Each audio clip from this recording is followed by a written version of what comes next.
Have you ever wondered why sparse autoencoders are so important and why they matter? In this video, Alexander Rocha, who's a founding engineer at ZeroEntropy, goes over this topic. Enjoy.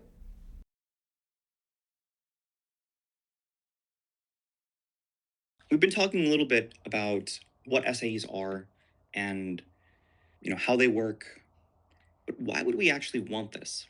What is this good for? Why would anyone ever want to do this? There's two main reasons. Sparse autoencoders evolved out of the field of mechanistic interpretability, understanding, like at an academic level, what the model is actually doing when it quote unquote reasons or gives any kind of next token prediction output. This was a particular interest to the folks over at Anthropic, which really kickstarted the recent trend in SAE research. And it was an outgrowth of their interest in AI safety. Anthropic famously has a large team dedicated to just making sure that the models are safe, much more so than, say, at OpenAI. It was one of the reasons why they spun off from them. And it's essentially this question of, when the model tells us that it came to a certain conclusion by using X, Y, and Z reasoning, is that actually what it did? Or is that just something it's saying? The question doesn't necessarily imply lying. There could be plenty of reasons why a model might say that it did something when it actually didn't if you look into the neurons. Much in the same ways that humans, for example, may give an ex post facto reason for why they came to a certain conclusion when in reality it was something else. But of course, there is the question of what if it is malicious? What if this thing goes rogue on us, such as it were?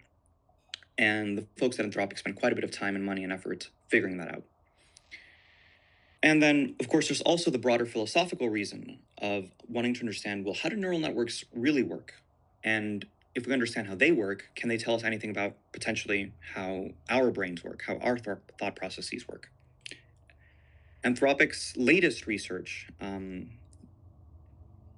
they started doing SAEs like 2-3 years back, but they've since expanded into much more sophisticated architectures. Their latest research is something called circuit tracing, which can actually trace how the model goes through the different reasoning steps of like determining the task broadly and then determining all of the subtasks and like going through the process of all of these parallel chains of thought that then converge and mapping out quite literally how it comes to like specific conclusions. Very interesting. Then there's the other broad category of use cases, which we just generally denote steerability. This is when we want to enforce some change in the reconstructed activation vectors, is X prime here. And we would want to do that to enforce some change in the behavior of the base model. So for example, let's say that we figure out in our SAE dictionary some feature which only fires when the model appears to be lying or talking about synthesizing explosives or discussing bioterrorism, that kind of thing. Well, then what we can do at runtime is simply nuke the activations of that SAE feature, of that neuron in the SAE hidden layer, run that through the decoder anyway, and then that altered reconstruction should, in theory, give us how the model would have answered the question if it was just incapable of thinking dangerous thoughts. And this works very well, actually. It is very useful to prevent jailbreaking, for example. And I know that Anthropic does this actually on their endpoints. But it can also be useful if you want to enforce a positive behavior. Like if you take some neuron that is associated with the Golden Gate Bridge in San Francisco, then you can artificially increase the activation of that neuron in the SAE hidden layer, run it through the decoder, and then what you end up with is a hidden layer activation of the base model that you can plug back in, and the resulting behavior is that the model is equally as intelligent, equally as grammatically coherent, and everything else. It just really, really wants to talk about the Golden Gate Bridge.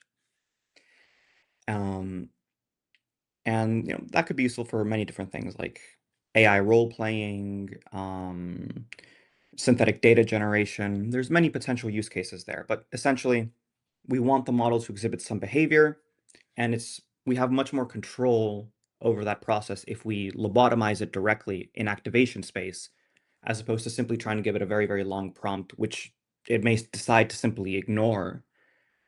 And that's the hypothesis. Theoretically, there's also this added benefit of like you don't have to expend more tokens giving it a whole bunch of context. You can just guide it towards the behavior that you want directly. And that theoretically should reduce cost, and if you optimize it correctly, hypothetically reduce latency as well. But I have yet to see any production applications do that.